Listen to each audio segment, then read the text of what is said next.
tal, amigos de los políticos? Gracias por acompañarnos en esta edición especial, ahora sí que con la sana distancia, porque no hay de otra, para hablar acerca del único tema que tenemos en este momento, casi en el mundo entero, y especialmente en México, que no es otro que el del coronavirus. Ya ven ustedes en pantalla dos de los invitados que tenemos el día de hoy, por orden de antigüedad. Mentor, ni modo, vas por delante.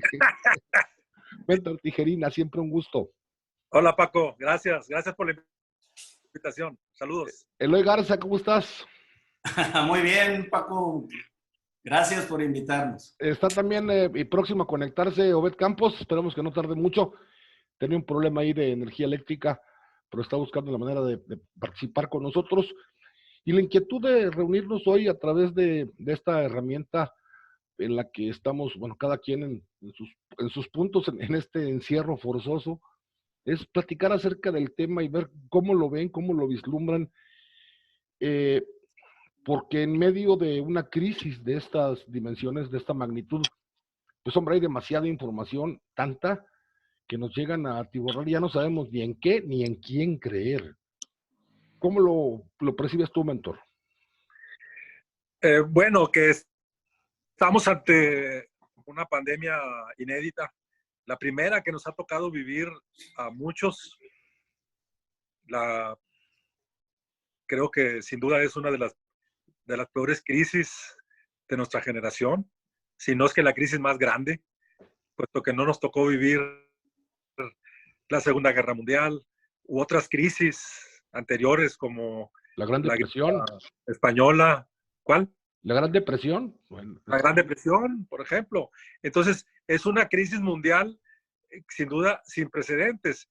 Y lo más paradójico, como tú dices, es que estando en un mundo tan conectado, al mismo tiempo se haya desatado este pánico, que puede ser por exceso de la información y por el exceso de las redes.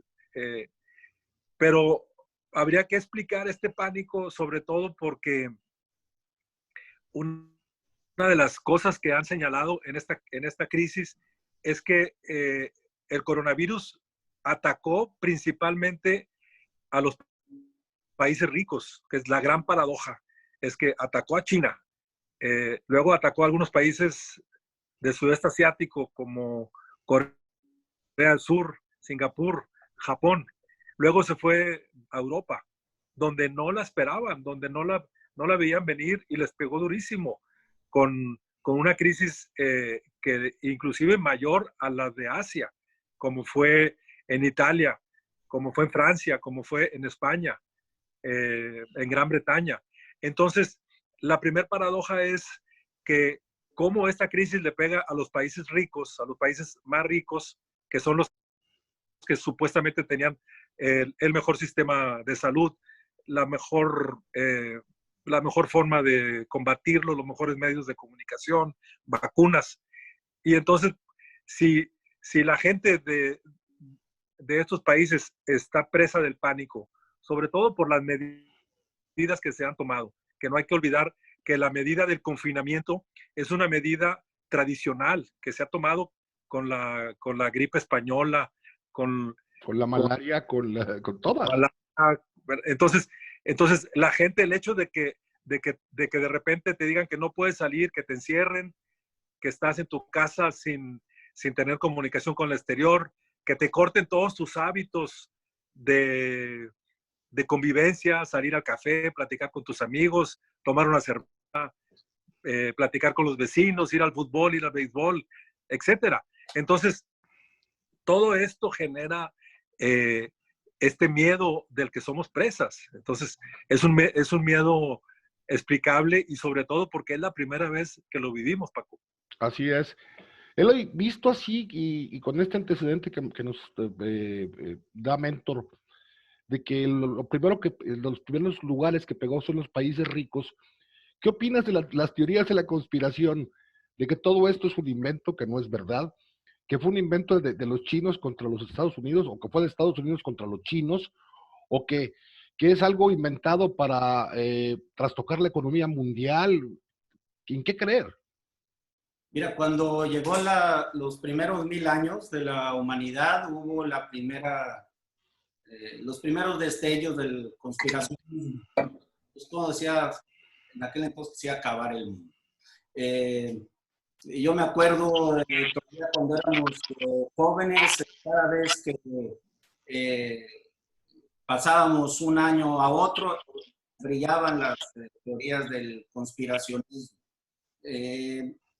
No es nada raro, yo todavía sigo creyendo que las redes sociales son benditas, como lo dijo un clásico hace algunos meses. Gracias a las redes sociales, una pandemia que se hubiera antojado de límites incalculables en el desastre, se logró paliar. No hay que olvidarnos que China, o esa ciudad de China que está a 13,000 kilómetros de distancia nuestra, todavía no pasaba nada hace 4 o 5 meses. A finales de diciembre pasado comenzó este problema epidemiológico. Hace apenas 2 meses la OMS la declaró pandemia. Ya a través de las redes sociales comenzamos a analizar, sobre todo los expertos, los científicos, a evaluar cuál es la cepa, cómo salió el DNA que nos está afectando. Yo quiero pensar en mi optimismo desbocado, que si no hubiera habido redes sociales, el número de muertos se hubiera realmente exponenciado hasta los que llevamos ahora. Frente a las cosas buenas, pues siempre se llevan arrastrando algunas piedras. Una de esas piedras, la más grande, la más pesada y la más latosa para tener en el lomo, pues se llama conspiracionismo, ¿verdad? Que es el alarmismo inventado o no. También dicen que no llegamos a la luna y que en realidad fue un invento de Stanley Kubrick. Pues yo no lo sé, no estoy tan seguro de que realmente Kubrick tuviera esa capacidad de engañar a toda la humanidad, pero finalmente hubiera sido una mentira piadosa, porque para mí, pues, para muchos nos vale madre que hayan llegado o no a la luna. Sí me afecta que esto fuera una mentira, no lo creo, porque los afectados son todos, como bien dice el mentor. Está comenzando por la cresta, que son los países más desarrollados. Que se caiga la bolsa, Paco, no significa que sea un problema nada más de ricos, porque cuando se caen las bolsas de todos los países del mundo o del área occidental del mundo, arriba del paralelo 22, esas cosas, también se avisora una tormenta de pobreza próxima, donde los más desprotegidos son siempre los que la llevan de perder. Eso es claro y es, pero inminente. Ante ese panorama, mentor, visto así, ¿qué es lo que deberíamos hacer los ciudadanos de a pie, los comunes? No hablo de los grandes inversores en la bolsa, de las grandes compañías, sino cuál sería la mejor recomendación que le podemos hacer a la gente en este momento en función de lo que viene, de esta crisis económica que sabemos que de alguna manera nos va a afectar. Sí, lo primero es que o sea, el ser humano funciona en base a las experiencias pasadas. Entonces, si hacemos memoria, sobre todo a los que nos tocó vivir la crisis del 95, o sea, cuando aquel famoso error de diciembre, cuando se cayó el precio del peso, la devaluación del peso, se cayó también la economía, toda la gente que tenía deudas con tarjetas de crédito, pues obviamente se vio afectada en su patrimonio, mucha gente perdió sus casas y entonces fue, digamos, la crisis reciente que más nos ha pegado en México, creo que inclusive más que la del 2008. Entonces, ¿qué es lo que podemos hacer? Básicamente, número uno, es tratar de no contagiarse. Primero que todo es no perder de vista que estamos ante un problema de salud. Entonces, lo primero que tenemos que hacer es evitar contagiarnos, observar todas estas medidas que nos han dictado de distanciamiento social. A la menor duda, creo que habría que hacerse la prueba, aunque esta es una de las cosas que no se ha hecho en México, a diferencia de Corea del Sur o de Singapur, en donde el gobierno puso a disposición de toda la gente pruebas masivas de pruebas rápidas para que la gente salga de la duda si tiene o no tiene el coronavirus. Entonces, primero es evitar contagiarse. Y luego, tener bien claro que según los especialistas en México, esta crisis puede durar algunos meses más. Hay quienes dicen que puede durar hasta junio, julio. Hay quienes dicen que puede durar hasta septiembre, octubre. Uy, imagina. Y que imagínate, que después de esta crisis, o sea, el primer impacto del confinamiento, el distanciamiento social, que es el impacto psicológico de estar encerrado y no salir, hay que prepararse a la segunda ola, al segundo golpe, que es el económico. Efectivamente, todos los analistas anticipan una recesión económica, una caída de la economía con dimensiones que pueden ser similares a las del 29, Paco. Entonces, hay que tomar medidas, uno es... Pero bueno, ya están ahí Eloy y Mentor, está Obed, y estaba platicando con Mentor acerca del impacto económico. Sí, adelante, Mentor. Hay que prepararse, Paco, pensar que esta crisis no va a ser una crisis de 1 o 2 meses, sino hay que tener en mente que puede ser una crisis que pueda durar hasta 6 meses. Entonces, sin entrar en pánico por esto, pero sí hay que tomar medidas económicas, prepararse, cuidar las tarjetas de crédito, cuidar los ingresos y, bueno, ver desde ahorita tomando medidas para una crisis de resistencia, para una crisis que se puede prolongar.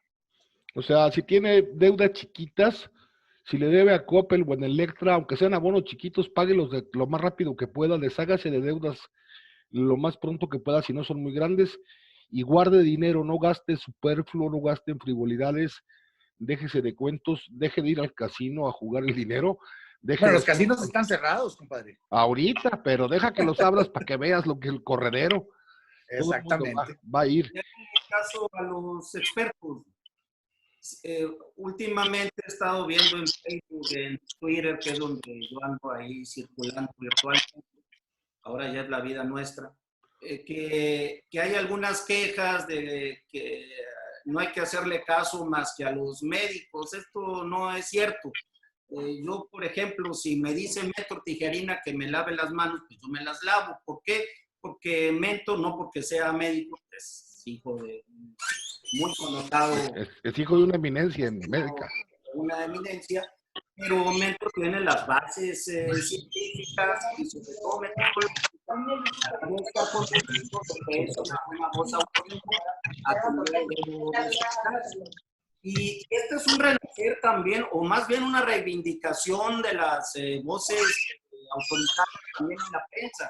O sea, vuelven otra vez los líderes de opinión, si es que lo son. Aquí hay 2, está Obed Campos y está Paco Tijerina, que como periodistas también son voces de autoridad de moral, ética, para poder difundir las cosas que son ciertas y acabar con tanto fake news.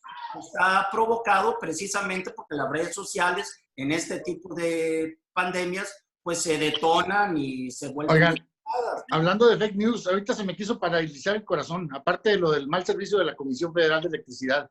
Me cayó un fake news diciendo que iba a haber ley seca. Oye, no. Óyeme, oye, Eloy, haz algo, compadre, tú que tienes influencia ahí en cervecería. Una página fake que simulaba ser de Milenio, con una foto del Bronco. Ajá. Pobre Jaime, ya déjenlo en paz, hombre. Oye, por cierto que anda desconocido, ¿no? El gobernador. Anda muy trabajador él. No, yo te digo, y las medidas que ha tomado van muy adelante del resto del país. No está mal lo que está haciendo el Bronco, ¿eh? Estos 1,000 millones de abrir un fideicomiso y si se supervisa correctamente, es la mejor medida vanguardista. Que yo no soy bronquista, No, ni yo. No creo que nadie aquí.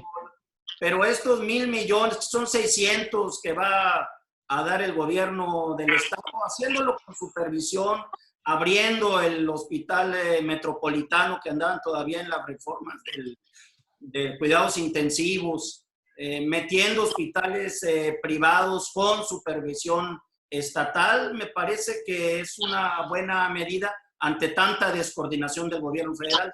Les pregunto a los tres, en este punto hay igual, otra vez, las fake news, las teorías de la conspiración y las tendencias. Hay quien insiste en que no hay que paralizar el país, que es una medida mal tomada el detenerlo, porque va a provocar la parte de la crisis económica. Y hay quienes, por contrario, dicen, si no lo paramos, el efecto va a ser mucho peor en cuanto a la enfermedad y los daños que va a causar. ¿Y si no lo paramos, los muertos enterrarán a los muertos? Pues, ¿Pero qué es lo que quieren parar? Parar el confinamiento social. El decir, no hay que seguir trabajando. Todavía hay mucha gente que cree en las teorías de la conspiración y cree que esto es un invento de los grandes capitales. Yo no sé para qué. Esto es una enfermedad pandémica. O sea, la gente se muere. Ahorita un amigo de Perú me acaba de avisar de la 8ª víctima en aquel país y es un mexicano de 75 años. Hombre, qué pena. A ver, Paco, dos cosas. A ver. O sea, sí es un dilema muy, muy fuerte que están enfrentando los países, que es atacar a la pandemia por un lado y por otro lado, qué hacer con la economía. Porque las medidas draconianas, drásticas de confinamiento, obviamente tienen impacto en la economía. Claro. Y aquí tenemos casos. El caso de China. China, que tiene un régimen que no puede copiar el resto de los países porque en lo político es un régimen autoritario. China tomó medidas draconianas de confinamiento social. O sea, ordenar, prohibir, prácticamente decretar toque de queda la ley, el toque de queda. Nadie sale de sus casas y si sales te multan o te meten a la cárcel. En Perú van 16,000 detenidos. Sí, entonces, ¿qué pasó con China? ¿Qué pasó con China? Que era un país que estaba creciendo al 8% anual. El primer bimestre del 2020, se calcula que la economía china creció a 1.5%. Imagínense la caída dramática de la economía china. Por eso estamos viviendo, por eso se cayeron las bolsas, porque bajó el consumo del petróleo en China, bajó el precio del petróleo, bajó la economía, bajó el comercio global. Entonces, el impacto fue dramático. Otro país, Corea del Sur, que atacó el coronavirus sin parar la economía. En Corea del Sur no se prohibió que la gente saliera a trabajar, que tomara el metro, que fuera de compras. Entonces, ¿qué fue lo que hizo Corea del Sur? Es aplicar todas estas medidas tecnológicas y de pruebas rápidas para detectar qué grupos, qué segmentos, qué personas tenían el coronavirus y aislarlas. Entonces, dio tiros de precisión. Entonces, los países como México, como Europa, como Estados Unidos, inclusive, están ante ese dilema. ¿Qué hacer? ¿Atacar el coronavirus o parar la economía? Entonces, porque mucha gente dice la parálisis económica va a tener consecuencias dramáticas. Brutales. Y yo no sé si estos 1,000 millones que dispuso el Bronco, crear un fideicomiso para alentar la economía, sean suficientes. Lo que sí creo es que, o sea, el paro va a ser tan dramático que el gobierno, tanto a nivel federal, estatal y municipal, los gobiernos van a tener que tomar medidas extraordinarias de promoción económica, porque si no vamos a estar en una recesión impresionante. Sí, ¿qué hacer con la pobre gente con la que vive a diario o con quien tiene un empleo y le van a decir un día, ¿sabes qué? Se acabó. Y no hay dinero ni para liquidarte. O sea, esa es la tristeza, eso es lo grave del asunto. Y luego hay un ingrediente más en toda esta mezcolanza de temas y me parece que es importante que lo vayamos vislumbrando. En el caso de Nuevo León, el año que entra hay elecciones, oye, cómo hacer campañas y cómo estar en medio de una crisis, primero de salud, y dos, una crisis que va a ser económica. ¿Qué es lo que ustedes ven o vislumbran para el futuro? Pues No, yo a reserva de los expertos que aquí están, pero si esto se prolonga más de lo debido, y nadie sabe hasta dónde es lo debido y hasta dónde es un exceso, pero habría que correr las excepciones, Milton. Yo no veo condiciones para que se pueda hacer una campaña como Dios manda en estas circunstancias.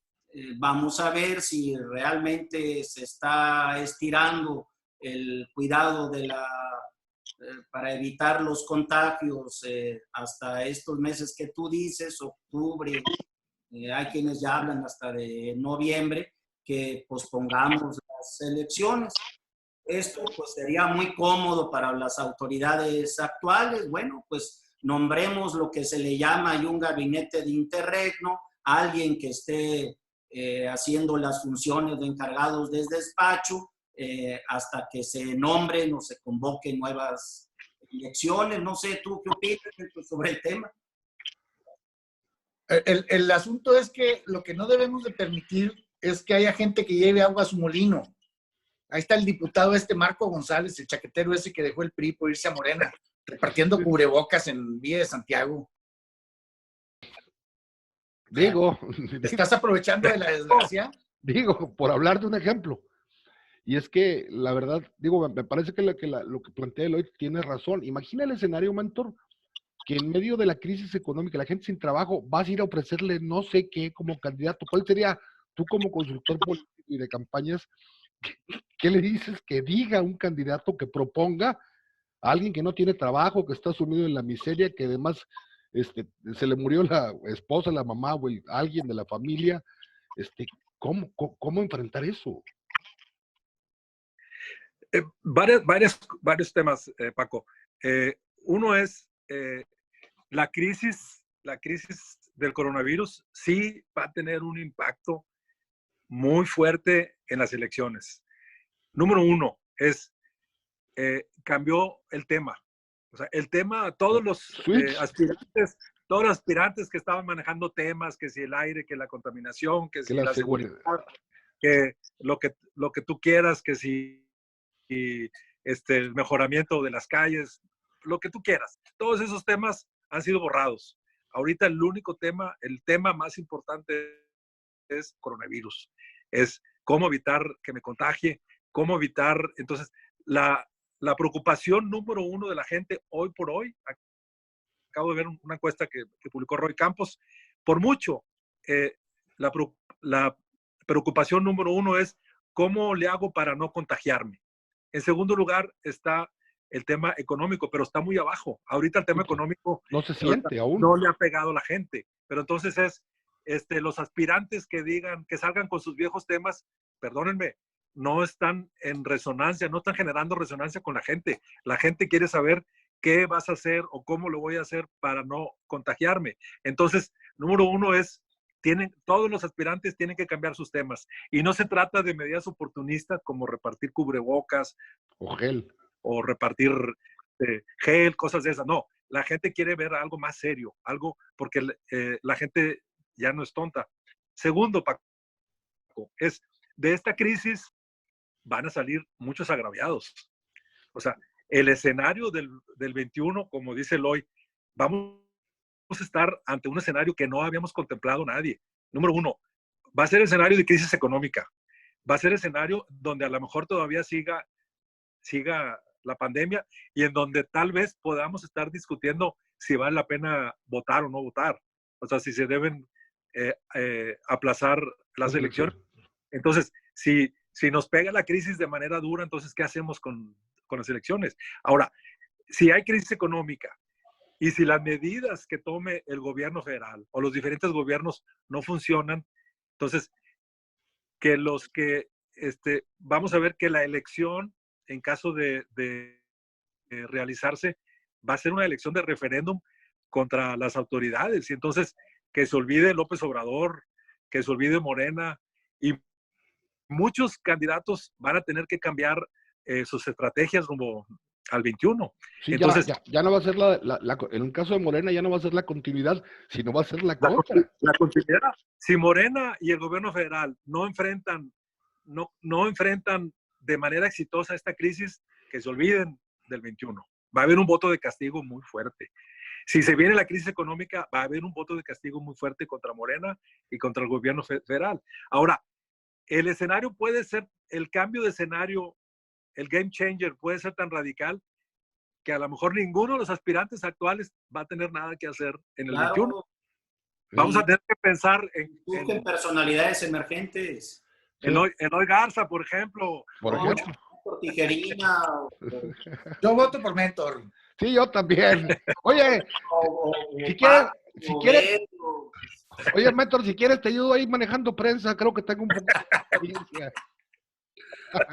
Pero en fin, fuera de estos comentarios, o sea, sí hay que tener claro que el escenario va a cambiar radicalmente, Paco. Todo va a cambiar, las reglas cambiaron y nada va a ser igual, ni siquiera la propia vida de nosotros, la dinámica diaria, la convivencia va a cambiar totalmente y va a cambiar, obvio, lo que les preguntaba, el escenario de las elecciones del próximo año tendrá que modificarse. En el caso de, finalmente, porque ya estamos a punto de concluir, cómo evalúan el desempeño hasta el momento del gobierno federal y están a favor o en contra de que se apoye a las grandes empresas o que se apoye a la micro y pequeña o que de plano no se les apoye y que lo que ha planteado el presidente, de primero los pobres y a los otros nada. A ver, yo no estoy de acuerdo en un tema como el Fobaproa, por ejemplo, Paco, que fue un saqueo a la nación. Pero oponerte a que el empresario digno como el de la cervecería instale su negocio y dé 30,000 empleos, nomás porque ya amaneció, me parece pegarte un tiro en la pata. Eso es una posición. Eloy, ¿qué piensas?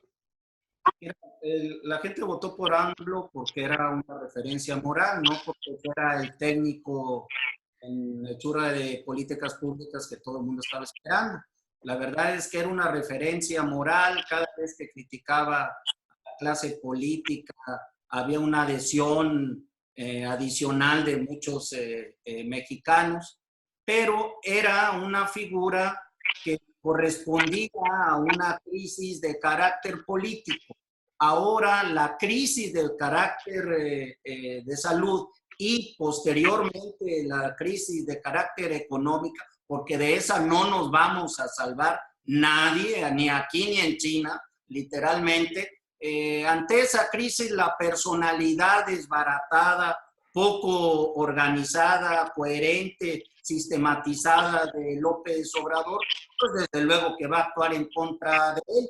¿Qué es lo que va a suceder? Que habrá que buscarse otro experto con mayor capacidad de organización y de liderazgo, y en el liderazgo entran también la relación con la federación, con los gobiernos estatales y municipales, que vaya a sustituir a AMLO. Quizá no de manera formal, AMLO pues fue electo para 6 años, pero sí de manera práctica. No puede estar al frente de los destinos de una nueva nación, porque esto será una nueva nación, alguien que despierta tantas suspicacias entre los sectores productivos y pronto, porque va a bajar el poder adquisitivo de todo mundo y va a haber muchos desempleados, y pronto también en la clase baja que él decía proteger.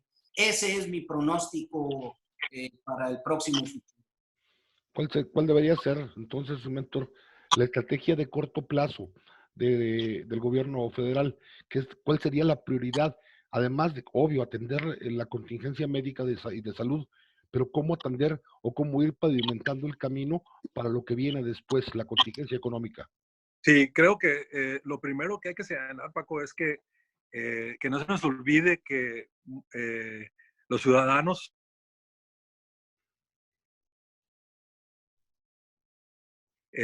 lo que la gente esperaría de los líderes es que se comporten de la manera en que un padre responsable se debería de comportar cuando la familia se ve amenazada con una crisis. Lo que le ha faltado a López Obrador es precisamente comportarse como un padre responsable. O sea, la crisis del coronavirus lo que le hizo fue borrarle la agenda. Le quitó los temas de la agenda. Ya nadie habla del avión, de la rifa del avión presidencial, de los programas que traía del aeropuerto, etcétera, etcétera. La gente, el tema es coronavirus y ha tenido muchas dificultades López Obrador en montarse en el tema. Le ha faltado flexibilidad para poder abordar temas nuevos que no estaban en su agenda.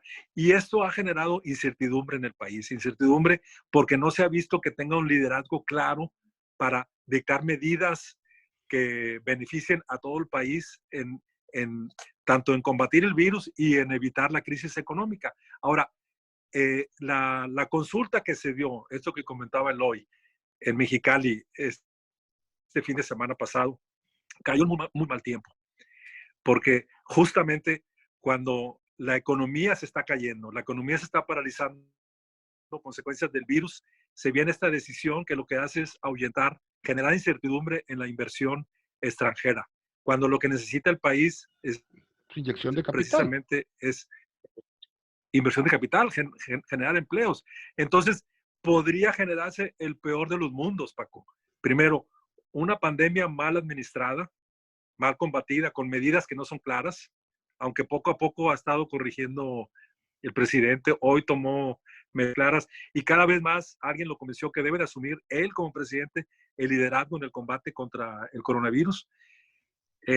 Esto podría combinarse esta crisis de salud con una crisis económica y sería el peor de los mundos para el gobierno federal y para los mexicanos. Sí, que al final de cuentas somos los que vamos a padecerla y a pagarla. Así es. Entonces, guste o no. Yo diría que el presidente, que nos estamos acercando a un escenario muy peligroso y el presidente tendría que hacer dos correcciones inmediatas. Una es tomar el liderazgo en el combate. Se nos congeló ahí. México debería estar ahorita aportando pruebas de Corea del Sur, millones de pruebas como lo está haciendo España, como está haciendo California. Y repartirlas como barajitas, ¿no? Repartirlas para que la gente no tenga que, para evitar el confinamiento social, que no se nos olvide, el confinamiento es de la época de la gripe española. Entonces, los países del sudeste asiático nos demuestran que se puede combatir con inteligencia, con medidas, con pruebas. Y la otra medida que tendría que hacer López Obrador es generar inmediatamente certidumbre económica. Si hay que rectificar en la consulta, que muchos critican como una consulta que se realizó sin fundamentos, que no tiene legitimidad, que la rectifique, Paco. Pero no podemos darnos el lujo de generar incertidumbre y que se caiga adicionalmente. Sí, el mensaje es durísimo para la inversión privada extranjera y ya lo ha hecho saber así el Consejo Coordinador Empresarial en voz del mismo Carlos Salazar Lomelí, que hasta hace unos días era aliado del presidente López Obrador. Ahora ya se manifestó abiertamente en contra de esta medida y de esto que pasó. Obed, ya para finalizar, tú que te especializas mucho en temas de seguridad y que le conoces bien al tema de la violencia intrafamiliar, que lo has seguido de cerca por mucho tiempo. Este confinamiento lo hemos comentado tú y yo a nivel personal y lo hemos dicho también en las emisiones, lo platicábamos el otro día con el doctor de la O en el Paredón, provoca también la fricción diaria, la relación diaria, el estar metidos en la misma casa de las familias, que se incremente esto de la violencia intrafamiliar. ¿Qué es lo que deberíamos estar haciendo? ¿Serán suficientes las medidas que se están anunciando por parte del gobierno del Estado y a nivel federal en caso de que sea necesario? Oye, qué buena pregunta. Ahí aguanta un replanteamiento de lo que es la vivienda en México. Aquí en Monterrey hay casas en las que entra el sol y la gente se tiene que salir. Los constructores se han vuelto millonarios, hipermillonarios, a costa de manejar esos créditos de esas pajareras, porque no son casas. Y esas casas son el fomento de la violencia y de la violencia intrafamiliar que tanto le duele al país. Es buena oportunidad la pandemia que estamos viviendo para replantear la cuestión de la vivienda. ¿Por qué? Porque esos barrios también son generadores de la delincuencia organizada. Definitivo. Y bueno, ya hay a disposición de muchos y de todos, para usted que nos ve, pues hombre, algunas aplicaciones, porque decirle que vea la tele, pues no hay mucho buen contenido en estos tiempos, pero sí hay muchas aplicaciones en que entretenerse. Mire, coincidencia, pero no es coincidencia, se lo digo en serio. Tanto Eloy como Mentor detrás tienen algo que nos encanta hacer. En el caso mío, pues no, porque estoy en un lugar donde no se ven los libreros, pero ahí está. Pues, yo estoy en la cocina. Y Obed está en la cocina. Ahí somos más, mi compadre y yo de la cocina, pues somos de la cochina envidia, compadre. por eso es. Pues yo les quiero agradecer en todo lo que vale que nos hayan dedicado estos minutos, Eloy, Mentor, Obed, como siempre, gracias. Y yo creo que será la primera de muchas que tendremos que tener a lo largo de los próximos meses, mientras siga el confinamiento. Pues es una buena manera de compartir, ¿no? Encantado, Muchas Paco. gracias, Paco. Saludos. Gracias. Abrazo, Eloy, fraterno. Compadre, se te quiere y se te quiere mucho. Abrazo, Obed. Deseenme suerte con lo del tema de la luz. Que todo salga bien. Mucha suerte, Obed. Gracias, hasta pronto.